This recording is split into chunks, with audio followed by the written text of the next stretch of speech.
O tema geral da campanha é arrependei-vos e seja cheio do Espírito Santo. Ele ficou assim meio embolado, porque na verdade você não tem um texto só que faça essa declaração. Então ele juntou aí declarações de alguns versos e daí surgiu o tema.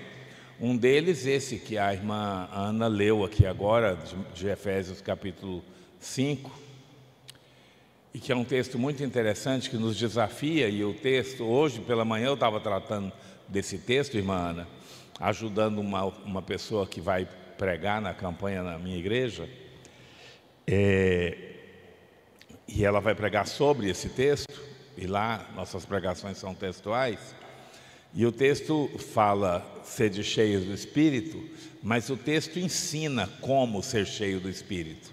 Então você tem lá 4 situações que você precisa vivenciar para ser cheio do Espírito Santo. É possível que alguém aqui pregue sobre isso. Mas nós vamos pregar hoje sobre o que o Senhor nos diz em Atos 3,19. Eu quero te convidar então a abrir sua Bíblia em Atos 3,19. E na verdade a gente não vai falar nada novo, nós vamos estar nos lembrando juntos da palavra do Senhor. E nós o que precisamos fazer é isso, né? Nos lembrar. Tem aquele camarada que falou, não vou mais na igreja não, porque tudo que o povo prega lá eu já sei, né? Estou só repetindo. Aí o outro falou para ele, bom, então é bom você não almoçar e não jantar também, porque você faz isso todo dia. Se você quer uma novidade, para de almoçar e para de jantar. Porque a nossa prática é essa, né? Nós vamos nos realimentando da palavra do Senhor. Você tem o texto, Atos 3,19? O Espírito Santo nos diz assim: arrependei-vos, pois, e convertei-vos, para serem cancelados os vossos pecados. Nós já temos orado, mas eu peço que você participe dessa mensagem com seu coração no altar do Senhor, porque eu quero falar para você que o genuíno arrependimento leva ao perdão divino. O capítulo 3 de Atos, ele vem falar para nós é o primeiro relato após o enchimento do Espírito Santo, após o que aconteceu ali no Pentecostes. E aqui nós temos então o início do registro da continuidade da igreja após esse enchimento do Espírito.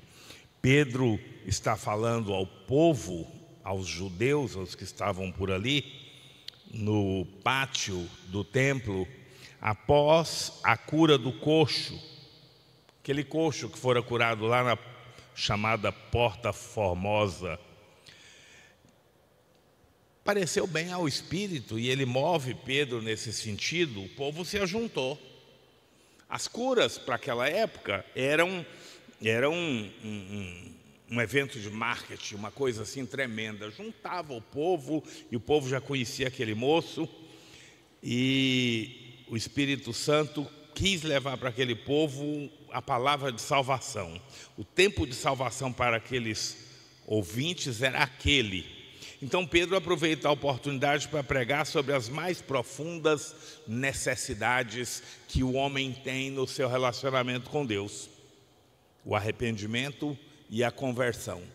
Alguns de nós podem achar que é um tema assim muito batido, muito comum. Aliás, eu espero vocês vão ter repetições de mensagens sobre o mesmo tema. Fiquem certos, o Espírito Santo vai usar cada um de um jeito diferente. É assim que ele faz. E quando ele repete demais, principalmente se falar bem a mesma coisa, é porque nós estamos precisando ouvir. Deus sabe, né? Mas aquele povo precisava dessa palavra. E o que então esse verso vem nos oferecer, a gente pode dizer que é a chave que destranca os céus para aquele que entendeu que o melhor de Deus não é neste mundo, mas é na eternidade. Só que não basta eu achar que a eternidade é importante, eu preciso destrancar essa porta para eu entrar nela. E a chave, com certeza, passa aqui pelo arrependimento e pela conversão. E a gente pode dizer então que do que esse texto trata é a garantia de entrada nos céus. E aí alguém diz que há poucos versos na Bíblia tão poderosos como Atos 3:19, que nos dá essa chave. E nós vamos ser sábios se abrirmos o coração para compreender o que isso significa e como aplicar essa ordem bíblica em nossas vidas. Nós não vamos inventar a roda, o texto traz alguns pontos e eu vou segui-lo, porque a ideia é explorar o texto. E a primeira coisa que acontece aqui é o chamado ao arrependimento. O texto diz: arrependei-vos, pois. Interessante, a gente tem aqui uma ordem, é uma coisa pessoal. Alguns pensam que é Deus que vai lá no coração da gente e nos arrepende. Outros às vezes acham que também é um trem assim meio que eu faço se eu quiser. Não é nem tudo para um lado, nem tudo para o outro. Mas a ordem está aí. E aí a gente precisa compreender o que vem a ser arrependimento. Porque no seu sentido mais puro, o arrependimento envolve uma mudança de mente, uma mudança de coração em relação a pecados cometidos, em relação a rumos tomados na vida, ao modo como a gente vive. Exige essa mudança. Arrependimento é mudança de mente e de coração. Claro que por pecados deve ser entendido aqui todas as práticas, todas as intenções, todas as omissões, todas as palavras e pensamentos que possam de algum modo nos separar de Deus, nos distanciar de Deus e dos propósitos de salvação que Deus tem para cada ser humano. Deus, quando cria o homem, Ele não criou o homem para que o homem fosse massa de manobra do diabo, nem para que o homem vivesse em escuridão. Deus criou o homem com um amor tão tremendo, porque Ele queria que esse homem compartilhasse com Ele da sua própria glória.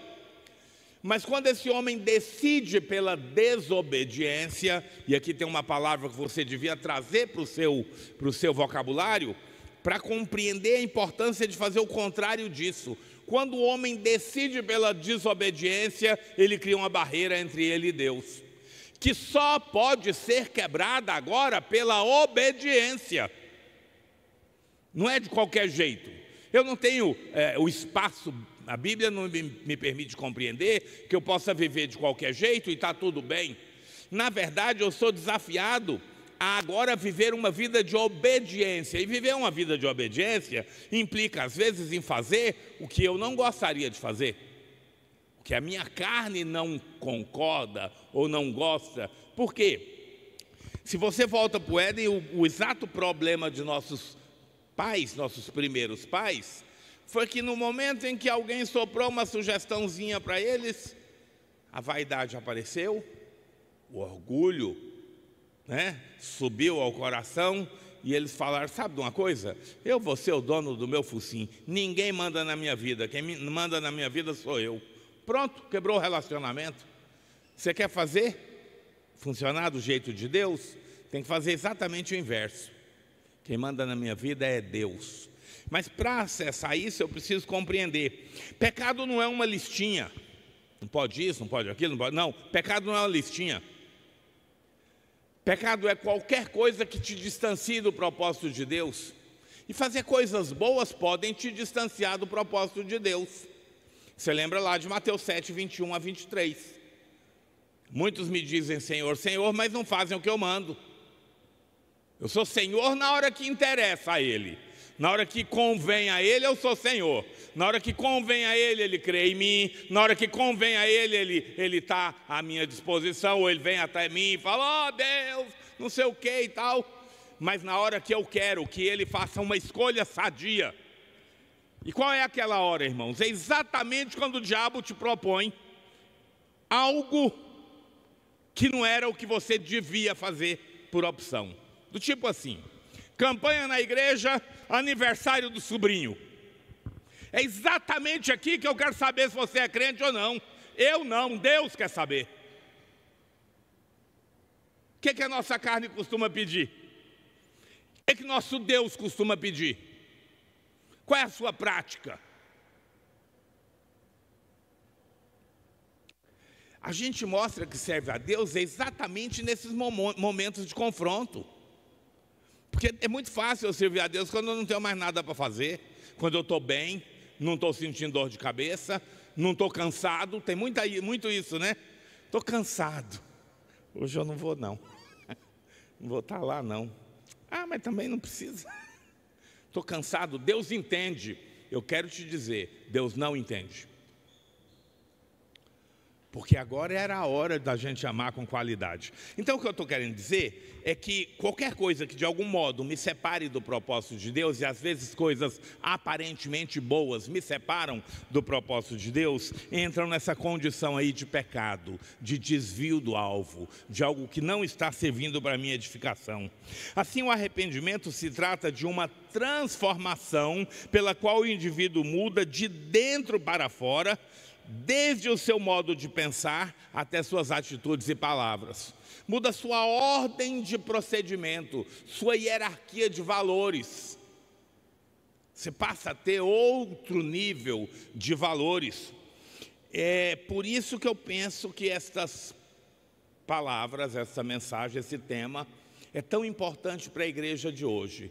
Porque a igreja de hoje está precisando acordar para uma coisa que a gente poderia chamar de convencimento em vez de conversão. Algumas pessoas descobriram que é chique ser crente, o que é bom, traz assim uma certa tranquilidade para a vida, etc. E não lembraram de se converter, são convencidos. Mas a vida pertence a Cristo de verdade?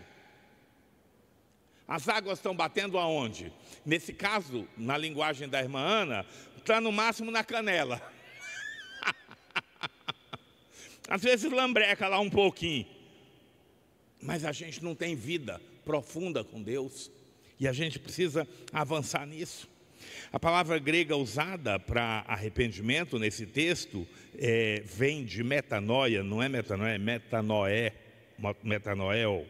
Mas vem de metanoia e significa mudar a mente, ter um novo entendimento com pesar pelos pecados passados. Isso implica em reconhecer que o próprio caminho estava errado e que o caminho de Deus é que é o correto. É quando eu paro para pensar e chego à conclusão de que aquela forma como eu agi a vida inteira não está correta. Às vezes aquela forma como você foi crente a vida inteira não está correta. Precisa um pouco mais. Precisa avançar mais um pouquinho. E como podemos nos arrepender verdadeiramente? Pedro está chamando o povo a reconhecer seus pecados e mudar de atitude em relação a Deus. Para quem Pedro está pregando? Para os crentes daquela época, para os judeus. O povo que frequentava o templo, o povo que já tinha um princípio religioso e normalmente muito bom, porque os judeus eram bons em religião, eram bons na prática daquilo que eles entendiam ser a orientação que Moisés tinha dado. Não se trata então aqui de um mero remorso por erros cometidos, não é só uma lamentação. No contexto bíblico, é um chamado para virar as costas para o pecado e voltar-se para Deus. Esse processo não é apenas uma decisão racional, mas um ato profundamente espiritual que nos leva a uma transformação pessoal. Não é algo que possamos fazer por nós mesmos, é o Espírito Santo quem nos convence do pecado e nos leva ao arrependimento. Jesus diz em relação ao Espírito Santo nesse papel, em João 16:8, quando ele vier, convencerá o mundo do pecado, da justiça e do juízo. E eu quero estar sempre te lembrando aqui, é que nós, quando estamos usando a palavra pecado, nunca pense em pecado só como coisas grosseiras, porque o pecado às vezes ele é imperceptível. Sabe aquele coração que às vezes é invejoso, ou aquele coração que às vezes não tem o verdadeiro amor? E quando se fala disso, é preciso que a gente lembre, nós temos uma cultura que gosta de uma coluna do meio, né? Eu não amo, mas eu também não odeio, não é assim? Para mim não cheira nem fede, tá bom. Mas na perspectiva de Deus não é assim não. Se o amor não é ativo, está presente o ódio. Quem comigo não ajunta, espalha. Não existe na perspectiva bíblica essa coluna do meio que nós costumamos ter. Não existe isso. Ou você ama ativamente o seu irmão, ou você ama ativamente a sua igreja, ou você ama ativamente os seus líderes, ou você ama ativamente os que estão perdidos aí, precisando de ajuda espiritual, que às vezes é a sua ajuda, ou você está vivendo o ódio.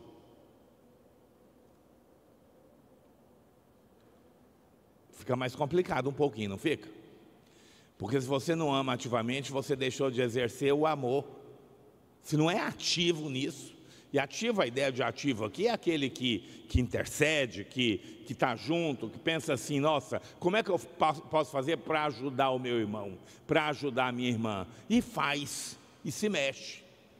E é por isso que João trata disso com um esmero tremendo, e ele diz que Deus é amor. No amor de Deus, ele se mexeu para que nós fôssemos reconciliados com ele. E agora nós que experimentamos esse amor, que mudamos de posição, vamos praticar de um modo intenso o amor, porque fora disso é um exemplo de pecado. Um exemplo de pecado, algo que às vezes a gente, só de eu não amar aquela pessoa e eu estou pecando. Estou deixando de exercer aquilo que é esperado de mim. E aí, claro, com certeza, e eu posso afirmar isso para você, numa situação dessa, o Espírito Santo não está agindo na nossa vida, né? Porque se o Espírito Santo estiver nos dirigindo, como diz Romanos 8,14, se ele estiver nos dirigindo, nós vamos fazer direitinho o que tem que ser feito. Mas às vezes a gente dá um tempo, o ruído do mundo às vezes fala mais alto e a gente não consegue ouvir o Espírito Santo. O arrependimento, em que pese aqui que o Espírito Santo é quem o produz, quando ele vier convencerá o mundo do pecado e da justiça, mas ele também exige um ato, uma decisão do indivíduo. Ele é uma ação de Deus na vida de alguém, mas ele exige que nós deixemos que Deus haja. Nosso Deus é extremamente educado, Ele não vai nos forçar a nada. Satanás entra, mete o pé na porta e entra na vida de quem der uma beiradinha, mas Deus não. Um exemplo disso você tem em Apocalipse 3:20, Jesus dizendo, eis que estou à porta e bato, se alguém ouvir minha voz e abrir a porta, eu entrarei, e com ele cearei, e ele comigo. Mas se não ouvir, se não valorizar, então no arrependimento nós temos a operação de Deus, mas temos também a necessária participação nossa. Sabemos que Deus já tem feito a parte dele, e nós chamamos a parte de Deus de graça. Graça, isso que você ouve falar aí, que não é tão de graça quanto alguns querem pensar, mas a parte de Deus é essa. Jacob Armínio chamou isso de graça preveniente, quando ela atua no homem, preparando o coração humano para responder ao chamado do Evangelho. E a graça preveniente é uma graça que alcança toda a humanidade. Não há ninguém que não seja ou não tenha sido alcançado pela graça, que é a operação de Deus para que o arrependimento aconteça. Porém, essa graça é resistível, ou seja, ela pode ser rejeitada pela vontade humana. Lá em 2 Coríntios, no capítulo 6, verso 1, Paulo nos chama a não receber a graça de Deus de modo inútil. Sabe quando Deus quer te levar a orar mais? Quando Deus quer te levar a te entregar mais, quando Deus fala para você, está tendo ali um chamado para novos obreiros, para novas oportunidades dentro da igreja, levanta a mão, vai, e você diz assim para o Espírito Santo, não, isso não é comigo não, eu não, prefiro ficar aqui, se eu sentar na minha cadeirinha, assistir meu culto, vou embora para casa, não vou mexer com gente complicada e tal. Você está resistindo à graça de Deus.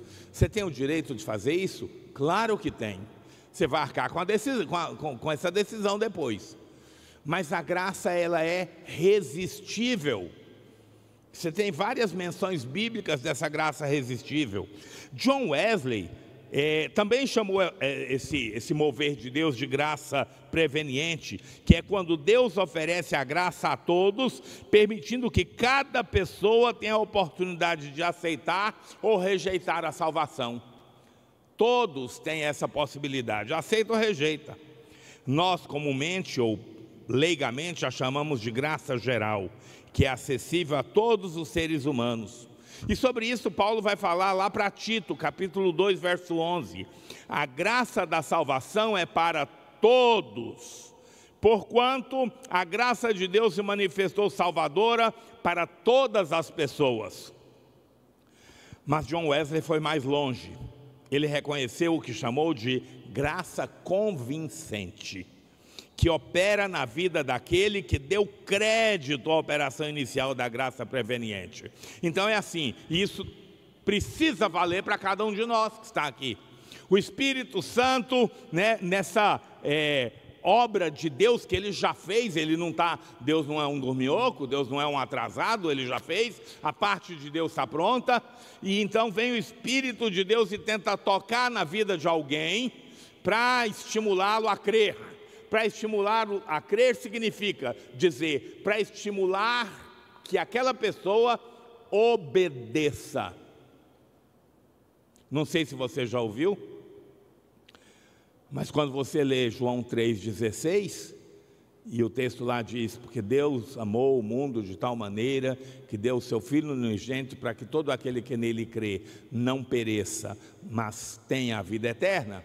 Nem sempre nós, como igreja, compreendemos o que significa crer, porque algumas pessoas, inclusive alguns que costumam sentar em nossos bancos, pensam que creem em Deus, mas são verdadeiros incrédulos.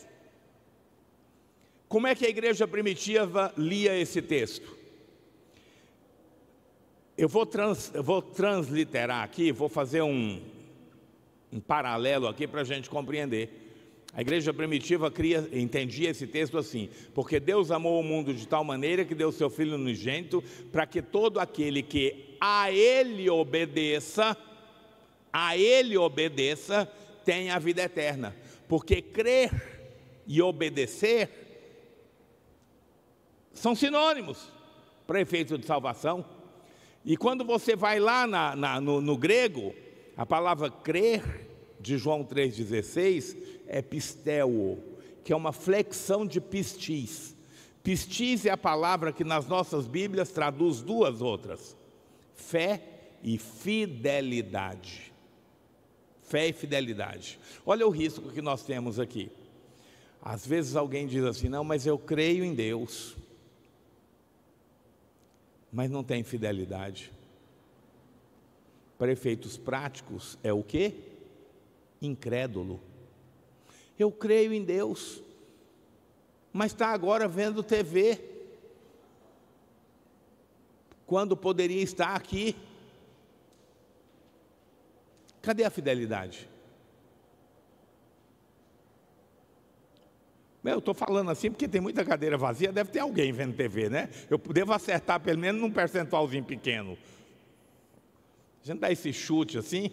Fui pregar numa Assembleia de Deus uma vez, e por algum motivo aí, vocês conhecem, a Assembleia de Deus é diferente de nós, né? Normalmente o púlpito está cheio aqui, né? Às vezes 2, 3 fileiras de cadeira, e por algum motivo eu falei que às vezes no púlpito tem um monte de problemas e não sei o quê.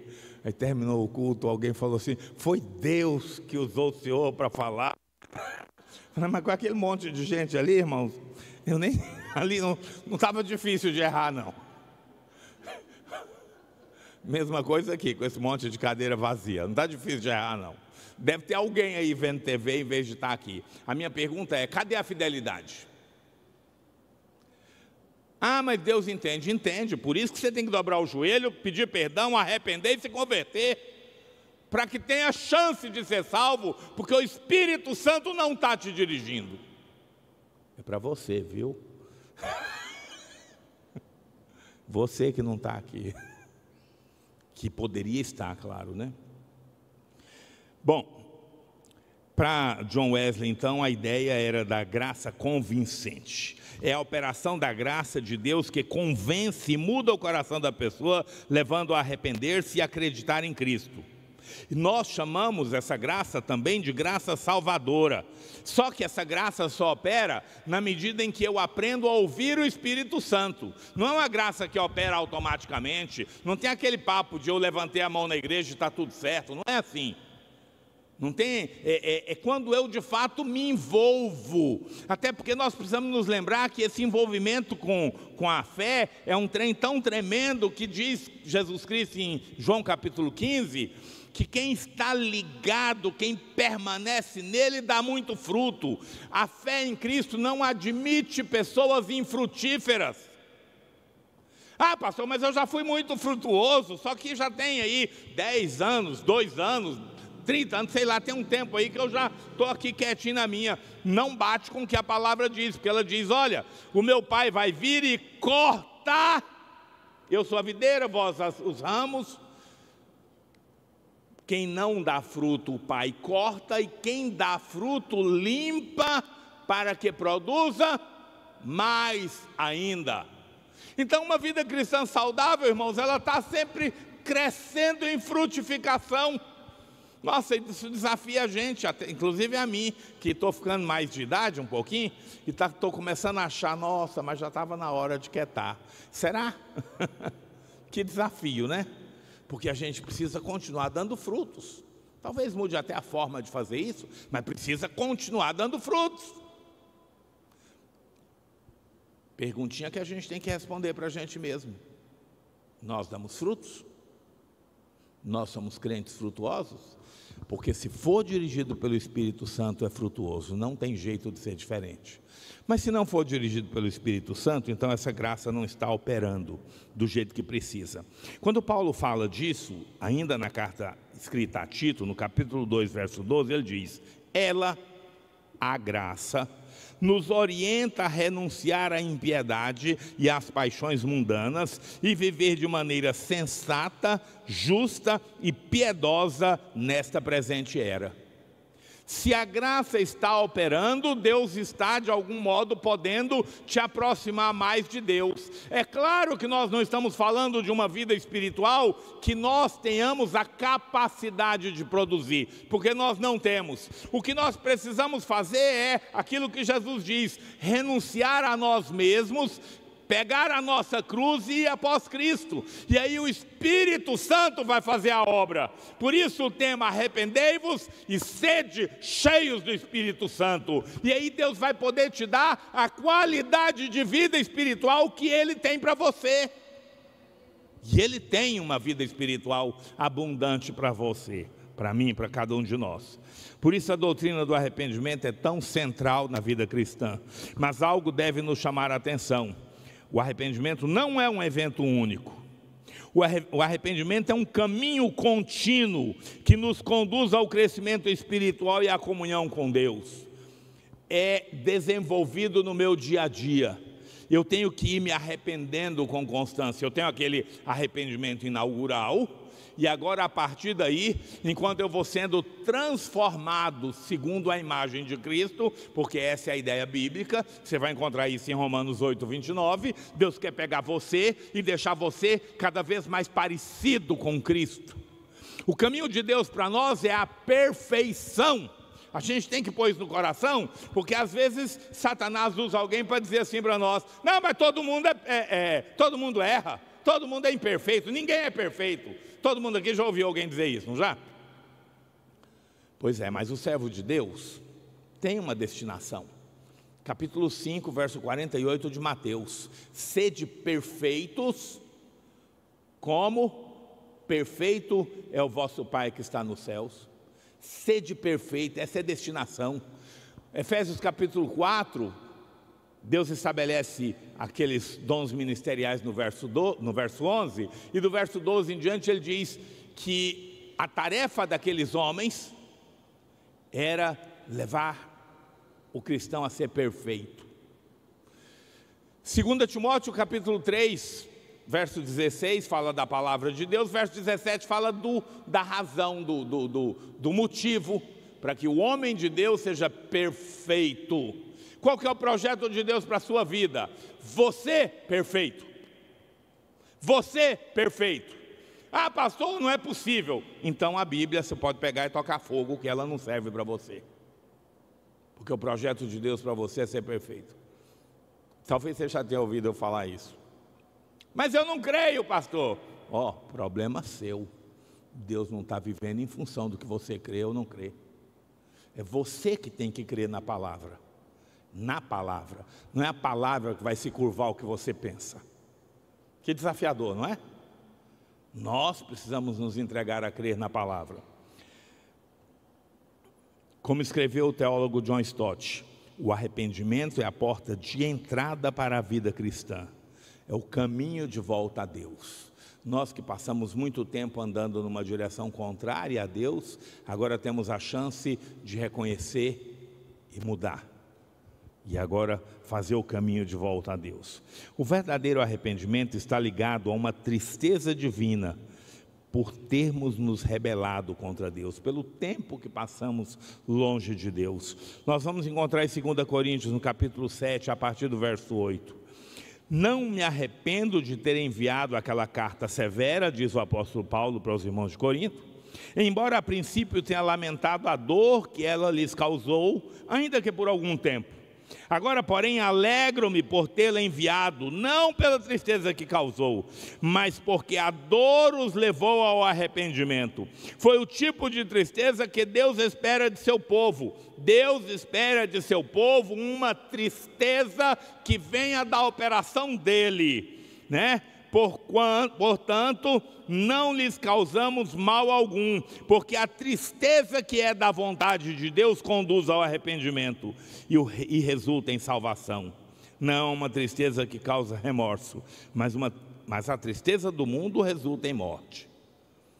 Essa tristeza que é operada pelo mover do Espírito Santo em nossas vidas, muda nosso coração. Então não é propósito de Deus que nós nos sintamos culpados e fiquemos assim. É propósito de Deus que nós sim sintamos essa tristeza pelo tempo, pelo caminho, pelo tanto que andamos às vezes distante de Deus, e agora retornemos ao Pai.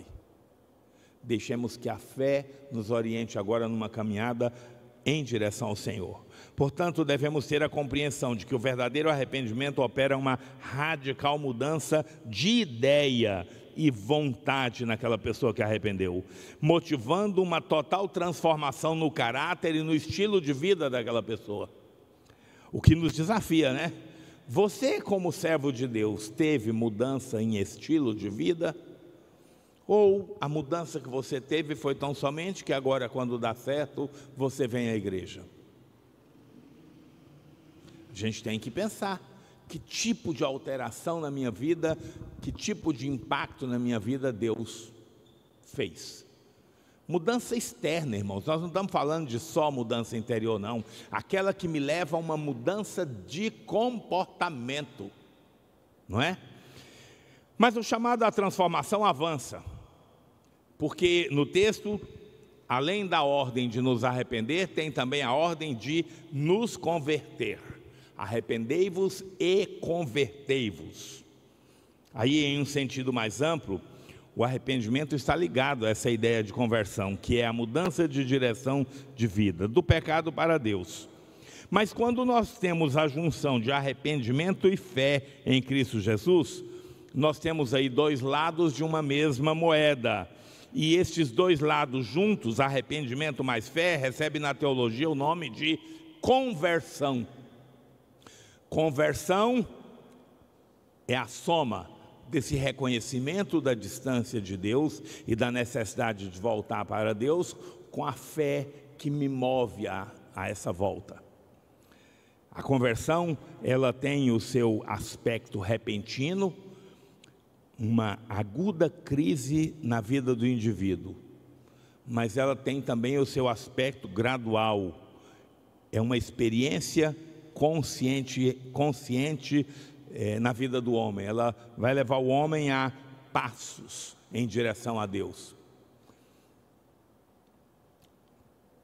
A palavra convertei-vos, epistrefo, no grego, significa retornar para o louvor do verdadeiro Deus, fazer retornar, voltar ao amor e à obediência a Deus, voltar ao amor, à sabedoria e retidão, voltar-se para Deus. Agora os meus valores todos estão alterados, de modo que Deus é de fato o primeiro, e eu agora vou ter condições de cumprir o que a palavra de Deus diz: quer comais, quer bebais, ou façais qualquer outra coisa, fazei tudo para a glória de Deus. Então, hoje é sexta-feira, o que você vai fazer? É para a glória de Deus? Sim, então faça. Ah, não sei, tenho dúvida. Opa, peraí, vamos olhar. E amanhã? Mesma coisa. E depois de amanhã? Ah, mas agora é uma questão lá, lá do meu trabalho. Peraí, é para a glória de Deus ou não é? Passa pelo crivo bíblico ou não? Se passou, aleluia. Não passou? Vamos verificar. Para isso você tem os obreiros de Deus. A estratégia de Deus para tratar com a sua vida é a Bíblia e os ministros. É a estratégia de Deus. Claro que nós ministros nos fazemos auxiliados por uma série de líderes dentro da igreja. Todos os líderes que eu tenho na minha igreja são longamanos, extensão do meu ministério pastoral. Então, eles são instrumentos de Deus na vida daqueles a quem eu lidero? Sim. E eles vão ser usados por Deus para responder, ajudar em decisões. Tem tal e tal situação. O que você acha? Vou por aí ou não vou? Né? Alguém essa semana me falando: pastor, eu estou aí numa situação de trabalho e tal, que eu tenho que tomar uma decisão, e aí depois eu quero compartilhar com o senhor. Ótimo, é para isso que eu sirvo.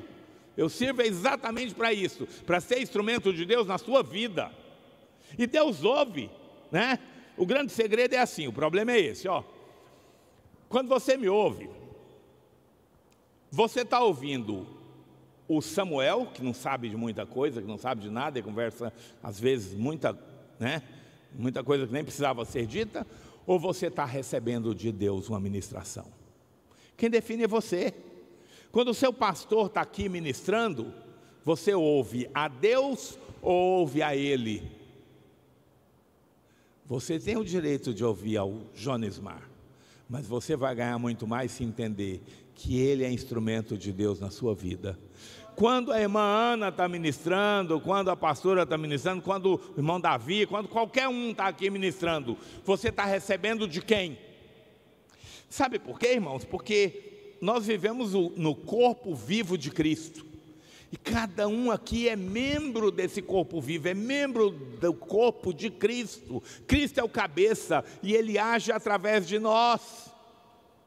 É tanto que um dos itens lá de Efésios 5, na sequência lá do verso 18, verso 21, sujeitando-vos uns aos outros, modo de ser cheio do Espírito Santo. Se você não aprendeu isso, meu queridinho, não entendeu ainda. Agora você já vai poder pesquisar, porque você está ouvindo, né?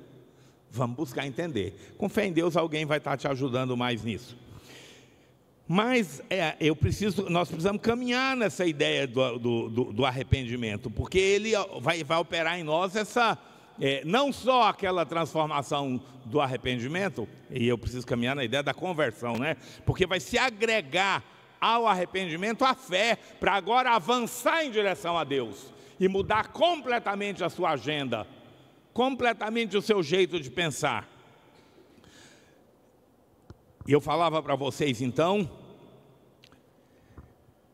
do que nós temos lá no grego, né? Voltar ao amor a Deus, a sabedoria e a retidão. É um ato de abandonar o pecado e voltar-se para Deus com fé e obediência. Agora, eu avançar do arrependimento para estar na presença de Deus de verdade. É um caminhar, é um evoluir na presença de Deus. É triste, mas existe aquela conversão que é temporal.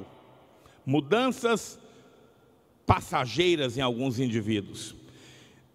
A Bíblia fala disso. Jesus cita, quando ele trata da parábola do semeador, lá em Mateus 13, e aí alguém pede para ele: explica para nós essa parábola, e Jesus vai explicar, e ele diz: verso 18 em diante. Agora ouçam a explicação da parábola sobre o lavrador que saiu para semear. As sementes que caíram à beira do caminho representam aqueles que ouvem a mensagem sobre o reino e não a entendem. Já rejeitaram. Esse aí, o maligno vem e arranca a semente que foi lançada em seu coração e ela sequer nasce. Mas olha o problema que nós temos aqui. As que caíram em solo rochoso representam aqueles que ouvem a mensagem e sem demora a recebem com alegria. Queridos, tem um grupo de pessoas, e a gente corre o risco de fazer parte desse grupo de pessoas, que recebem a palavra, ficam alegres com a palavra, a recebem com alegria. Aí diz Jesus: contudo, uma vez que não têm raízes profundas, não duram muito. Assim que enfrentam problemas ou são perseguidos por causa da mensagem, cedo desanimam. Eu acho muito estranho quando eu ouço algum crente dizer assim: quando eu me converti eu era muito mais animado, quando eu me converti eu era muito mais alegre, quando eu me converti eu era mais isso, mais aquilo. Eu acho esse trem estranho. Para mim é estranho por quê? Porque eu hoje conheço a Deus muito melhor e eu posso dizer para vocês, eu enfrento as questões espirituais hoje muito melhor do que antigamente. Eu tenho muito mais ânimo, embora o corpo nem sempre responda, né? Naquela época era comum eu virar vigília de sábado para domingo e tocava domingo na escola dominical normal, e ia dormir só depois do culto à noite, estava tudo bem. Hoje eu não aguento mais fazer isso, né? E a saúde já não recomenda isso. Mas o ânimo, o reconhecimento de Deus, a intimidade com Deus,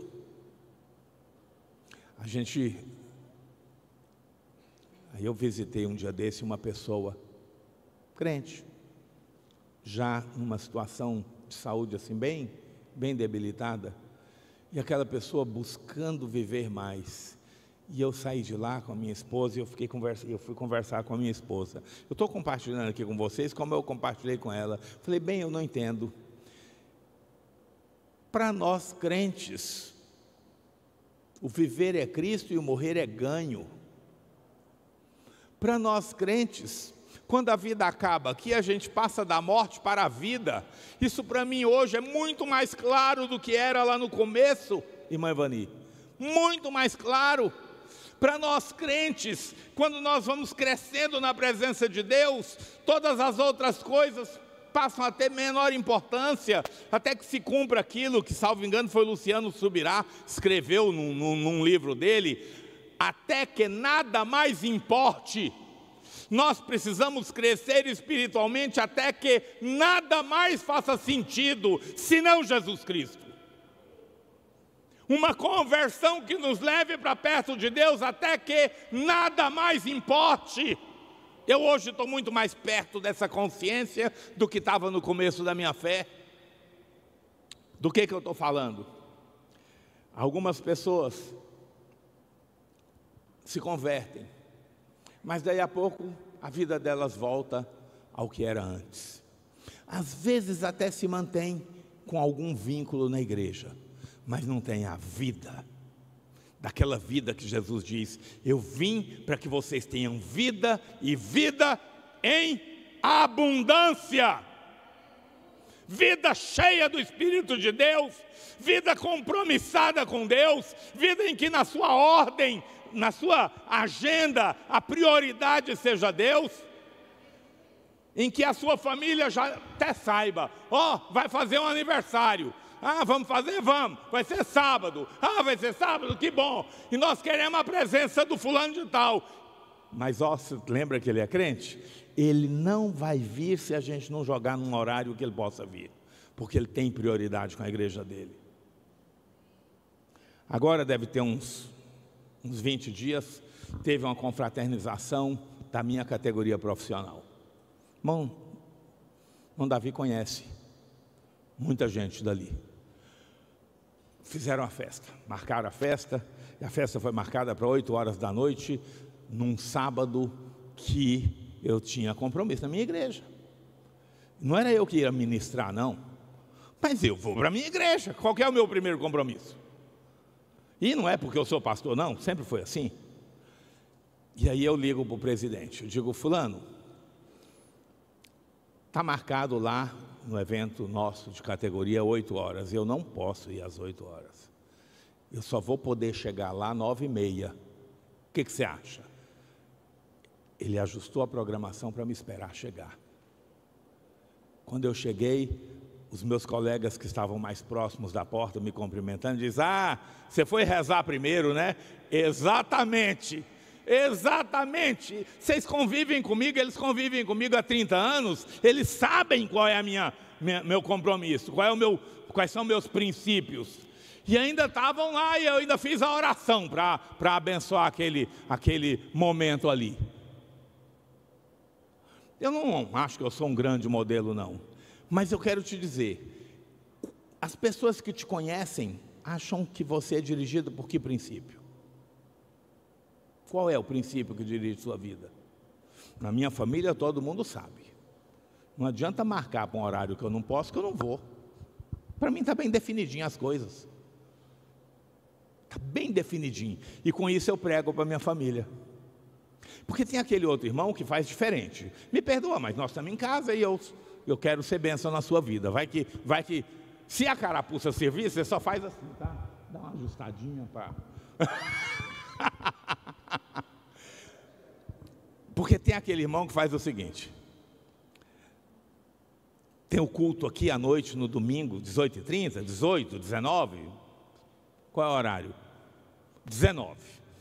Quando dá as 15 horas da tarde, chega aquela tia lá do norte, tinha 10 anos que ele não via, chegou na casa dele: nossa, que coisa boa e tal, minha tia aqui, não sei o quê.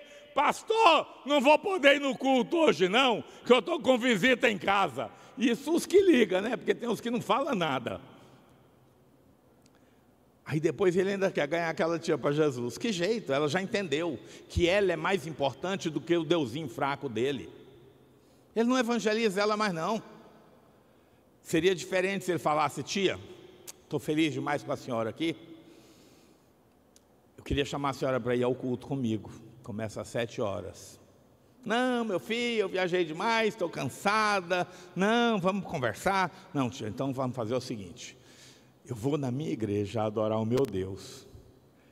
Daqui 2 horas eu chego. Enquanto isso, a geladeira está ali, a televisão está ali, o fogão está ali. A senhora fica à vontade e daqui 2 horas nós vamos conversar bastante. Aí sim, agora ele mostrou para ela quem é o Deus dele, né? Não é diferente? Como é que está a sua agenda? Mas ainda tem mais aquele irmão, o irmão da segunda-feira, né? Aquele irmão que chega no trabalho dele na segunda-feira, e aí os amigos dizem: e aí, tudo bem? Como é que foi o final de semana? Ele diz: ih, rapaz, sei não, viu? Esse final de semana eu senti, parece que eu comi um trem que não me caiu bem, né? Aquele colega não crente dele perdeu uma ótima oportunidade de ouvir ele testificar do Deus verdadeiro, porque ele podia fazer diferente. Eu estou aqui dando dica, você está entendendo que eu estou dando dica? Você chegou no seu trabalho, como é que foi o final de semana? Você vai dizer assim: estupendo, nunca tive um final de semana tão abençoado. No sábado eu fui para a igreja e Deus usou o louvor da igreja e aquele hino maravilhoso falou comigo, e houve uma palavra lá de uma irmã, assim, que palavra abençoada. No domingo eu acordei cedo, porque o meu domingo é dedicado ao Senhor, e eu fui servir a Deus, e Deus já começou tratando comigo na escola dominical, e foi uma bênção. E à noite eu não te conto que palavra tremenda Deus trouxe para a minha vida. O que vai acontecer com aquele seu amigo de trabalho? Que igreja é essa? Quando ele ouvir você falar assim umas 2, 3 vezes, ele fala assim: eu preciso dessa vida para mim, eu preciso disso para mim. E aí nós vamos estar deixando avançar. Eu estou dentro do texto de Cristo aqui, que diz que para alguns não é assim. Ele começa com muito entusiasmo, mas daí a pouco ele vira um nada espiritualmente. Diz Jesus: contudo, uma vez que não têm raízes profundas, não duram muito. Assim que enfrentam problemas ou são perseguidos por causa da mensagem, cedo desanimam. Aí Jesus continua: as que caíram entre os espinhos representam outros que ouvem a mensagem, mas, e aqui está implícito, se converteram, aceitaram, mas logo ela é sufocada pelas preocupações desta vida e pela sedução da riqueza, de modo que não produzem fruto. Então, o Senhor Jesus nos fala de terrenos que até experimentam a conversão, mas não avançam.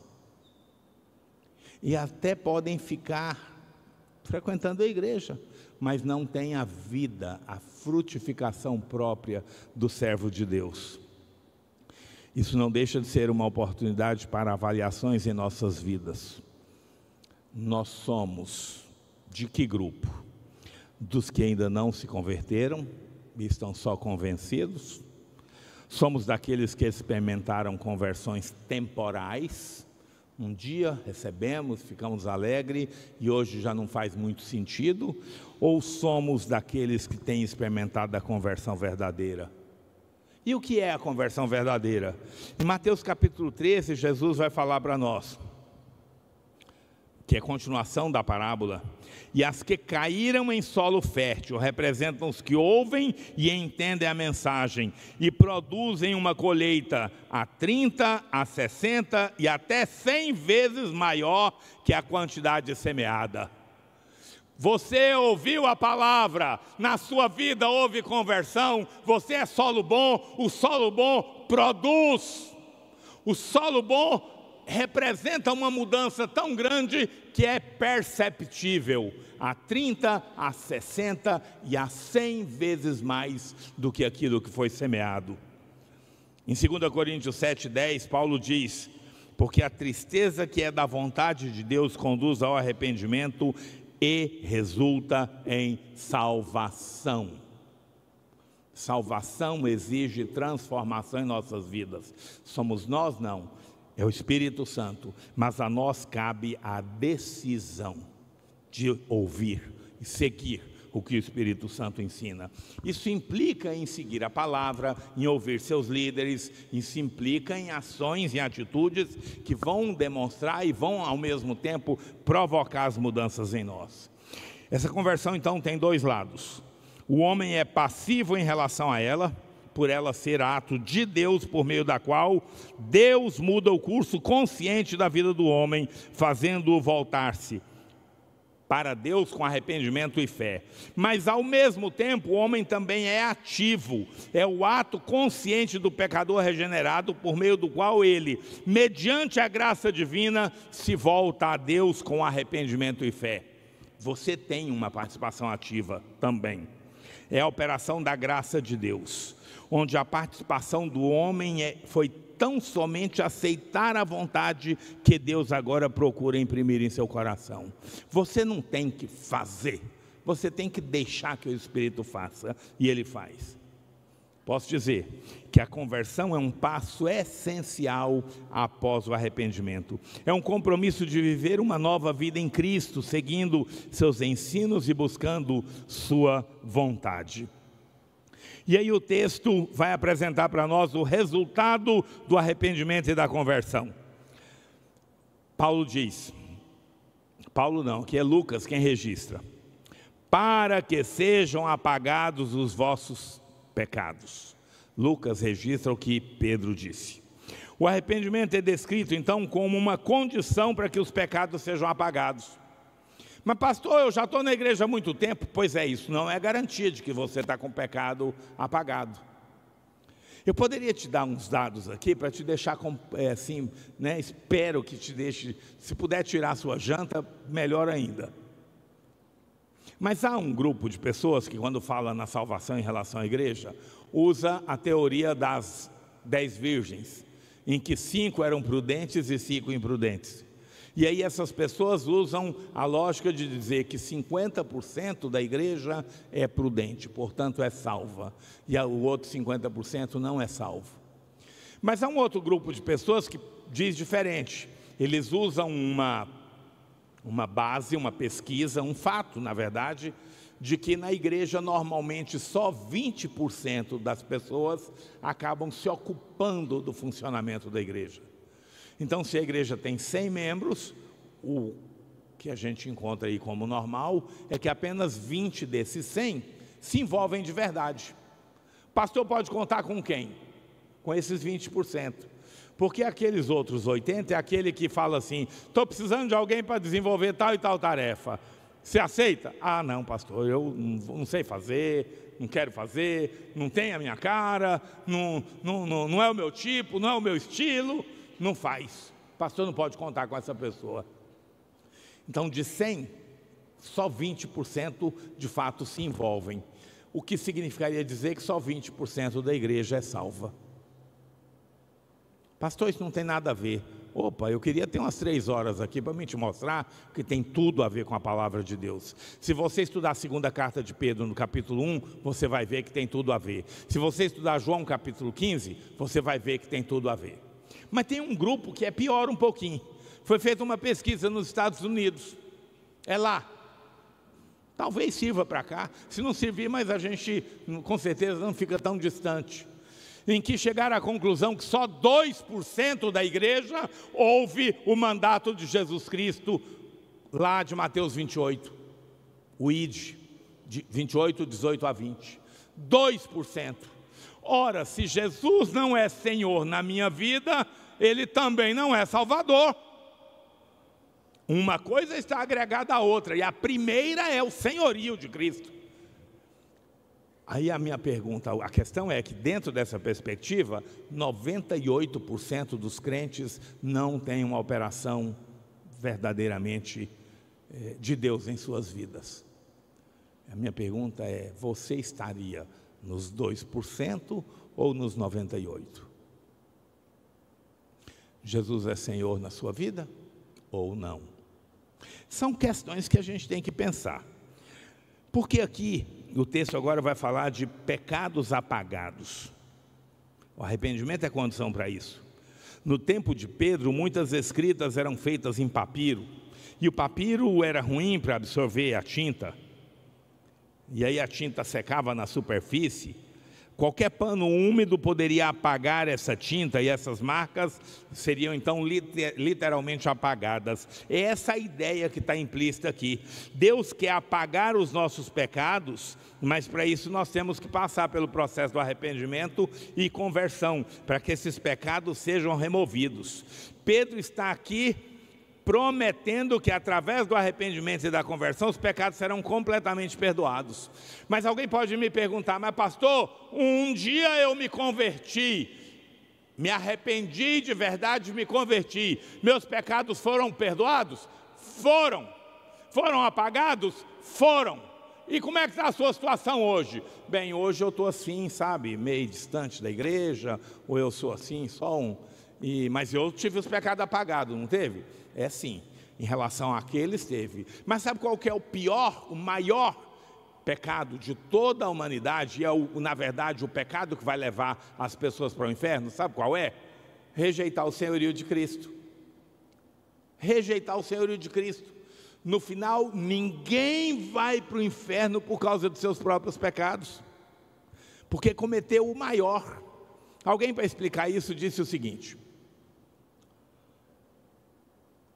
que um camarada nos Estados Unidos, na época lá do Velho Oeste, cometeu uma série de crimes e foi preso, e foi deliberado para ele a pena de morte. Mas ele era muito querido na cidade dele, e as pessoas da cidade dele escreveram inúmeras cartas para o governador pedindo o indulto, pedindo o perdão. E o governador ficou impressionado com aquele número de pessoas que pediam ali para que aquele homem fosse perdoado e não fosse levado à pena de morte. O governador ficou tão impactado que disse: eu quero conhecer esse moço, eu vou dar a ele o indulto. Mandou fazer o decreto lá de indulto, assinou. Eu vou lá conhecer ele, mas alguém disse: não, mas o senhor então vai disfarçado, né? Porque o senhor não pode se expor assim. Ele falou: tá bom, vou me disfarçar de pastor. Então ele pôs lá o colarinho clerical que eles usam e foi lá disfarçado de pastor com a Bíblia e o indulto dentro da Bíblia. O carcereiro reconheceu o governador, mas foi proibido de dizer. Então o carcereiro vai e diz para aquele rapaz: ó, tem um pastor aí querendo falar com você. E aquele moço disse: eu não quero saber de pastor nenhum, não, quero falar com ele não. Não, mas ele insistiu, ele quer te conhecer. A contragosto, aí o carcereiro, assim mesmo, introduziu ali o governador, disfarçado de pastor. E quando o governador se aproxima da cela, aquele moço pega o que pôde e jogou, e xingou, e disse que não queria saber dele não e tal. E a situação ficou a tal risco que retiraram o governador dali. E ele foi embora, e claro, não deixou a carta.